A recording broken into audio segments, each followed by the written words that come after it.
আমাদের দাবি আমাদের দাবি আমাদের দাবি আমাদের দাবি। অবশেষে পূর্ণাঙ্গ তালিকা প্রকাশ। কর্মচারীদের মূল বেসিক সর্বনিম্ন 26,350 টাকা ও কর্মকর্তাদের 1,23,000 টাকা। এছাড়াও থাকছে শতভাগ পেনশন সুবিধা। প্রধান উপদেষ্টা এ বিষয়ে যা বলেন, বিস্তারিত আলোচনা করার শুরুতে আপনারা অবশ্যই চ্যানেলটি সাবস্ক্রাইব করুন। অবশেষে আজ প্রধান উপদেষ্টা সরকারি চাকরিজীবীদের জন্য একটি গুরুত্বপূর্ণ তথ্য উপস্থাপন করেছেন। দীর্ঘদিন থেকে বিষয়টি নিয়ে জটিলতা থাকলেও পে কমিশন ও অর্থ মন্ত্রণালয় জরুরি সিদ্ধান্ত নিয়ে বেতন বৃদ্ধির নতুন সুবিধা চালু করলেন। পে কমিশনের একজন ঊর্ধ্বতন কর্মকর্তা আজ গণমাধ্যমে বলেন, আমরা মূল বেসিক সর্বনিম্ন 26,350 টাকা বৃদ্ধির সিদ্ধান্ত নিয়েছি, কিন্তু এখানে বেশিরভাগ সদস্যরাই দ্বিমত পোষণ করলেও আমরা বেতন বৃদ্ধির বিষয়টি থেকে সরে আসতে নারাজ। যেভাবে তালিকা তৈরি করা হয়েছে, এই তালিকায় আমরা সর্বনিম্ন 26,350 টাকা বৃদ্ধির খসড়া অর্থ মন্ত্রণালয় ও প্রধান উপদেষ্টার নিকট পেশ করেছি। ইতিমধ্যেই আজ প্রধান উপদেষ্টা তালিকা অনুযায়ী বেতন বৃদ্ধির জন্য ইতিবাচক তথ্য উপস্থাপন করেছেন। তিনি বলেন, বেতন বৃদ্ধি করতে কোনো ধরনের বিলম্ব করা মোটেও যৌক্তিক সিদ্ধান্ত হতে পারে না।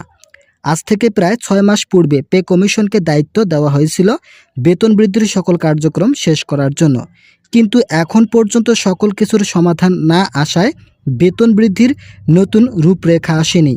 সংশ্লিষ্ট কর্তৃপক্ষ জানায়, আমরা বর্তমান বিভিন্ন সমস্যায় জর্জরিত। বেতন বৃদ্ধি সহ নবম জাতীয় বেতন স্কেলের পূর্ণাঙ্গ তালিকা কার্যকর করা এবং কিভাবে বেতন বৃদ্ধি করলে সরকারি চাকরিজীবীদের বৈষম্য দূর করা যাবে, এই বিষয়গুলো নিয়ে ব্যাপকভাবে আলোচনা শুরু করা হয়েছে। তো বন্ধুরা, যারা এখনও আমাদের এই চ্যানেলের নতুন সদস্য আছেন, তারা পরবর্তী আপডেট পেতে চ্যানেলটি সাবস্ক্রাইব করুন। পে কমিশন বলেন, যদি বেতন সর্বোচ্চ 1,23,000 টাকা নির্ধারণ করা হয়, তাহলে একটা বৈষম্য তৈরি হবে না।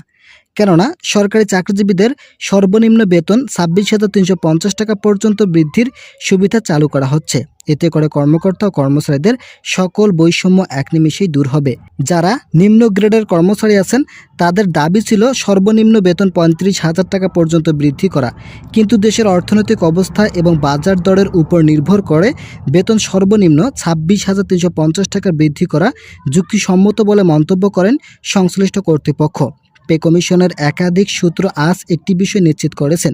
তারা বলেন, আমরা গোপনীয়তার সঙ্গে বেতন বৃদ্ধির সকল কাজ শেষ করতে যাচ্ছি, কিন্তু বেশ কিছু সমস্যা এখানে দেখা দিয়েছে। আমরা যদি বেতন বৃদ্ধিতে কোনো ধরনের বিলম্ব তৈরি করি, তাহলে কর্মচারীরা অর্থনৈতিকভাবে ভেঙে পড়বেন, যা আমরা কোনোভাবেই চাচ্ছি না। সর্বশেষ গত 15 জানুয়ারি জনসম্মুখে একটি বৈঠক অনুষ্ঠিত হয়। এই বৈঠকে বেতন বৃদ্ধির আলোচনা করেন পে কমিশন ও সংশ্লিষ্ট বৃন্দ। যারা অর্থনীতিবিদ আছেন, তারা ইতিমধ্যেই কয়েকটি ইতিবাচক তথ্য উপস্থাপন করেছেন। বর্তমানে বাংলাদেশের অর্থনৈতিক দিক থেকে ব্যাপক ক্ষতিগ্রস্ত বলে মন্তব্য করেন তারা। যদিও এখন বেতন বৃদ্ধি করা খুবই কঠিন কাজ, সামনে নির্বাচন থাকায় পরিবেশ শান্ত রাখতেই বেতন বৃদ্ধি করতে নতুন উদ্যমে কাজ শুরু করেছেন পে কমিশন ও অর্থ মন্ত্রণালয়। তো বন্ধুরা, যারা এখন আমাদের এই চ্যানেলের নতুন সদস্য আছেন, তারা সাবস্ক্রাইব করুন। আজ মোটামুটি সরকারি চাকরিজীবীরা কঠিনভাবে আন্দোলন করেন। এই আন্দোলনের ফলে দীর্ঘদিনের যত ধরনের সমস্যা আছে, সকল সমস্যার সমাধানের প্রতিশ্রুতি দেয় পে কমিশন।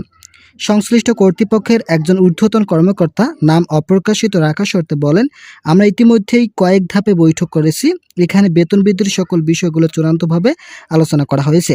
কোন কোন গ্রেডের জন্য কত বেতন বৃদ্ধি করা হবে, এই বিষয়গুলো নিয়েও পে কমিশন ও অর্থ মন্ত্রণালয় বর্তমানে কাজ করে যাচ্ছেন।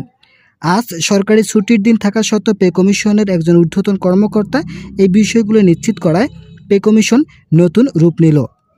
মূল বেসিক সর্বনিম্ন 20,000 টাকার উপরে রাখার বিষয়ে মতামত দিয়েছেন একাধিক সদস্যরা। তাই তাদের সকল দিক বিবেচনা করে এই সিদ্ধান্তকে খুবই যৌক্তিক সিদ্ধান্ত বলে মন্তব্য করেন সংশ্লিষ্টরা।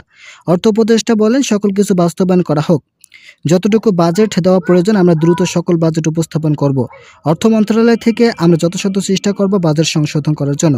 মূলত অর্থ মন্ত্রণালয় থেকে ইতিবাচক তথ্য এসেছে। তারা বলেছেন, বেতন বৃদ্ধি করতে যতটুকু বাজেট দেওয়া প্রয়োজন আমরা সকল বাজেট আপনাদেরকে দিয়ে দেব। আপনারা শুধুমাত্র আপনাদের খসড়া আমাদের কাছে হস্তান্তর করুন এবং কিভাবে বেতন বৃদ্ধি করা হবে সকল কিছু বাস্তবায়ন করুন। তো গেজেট পর্যন্ত অবশ্যই আপনারা আমাদের এই চ্যানেলটি সাবস্ক্রাইব করে আমাদের সঙ্গে থাকুন।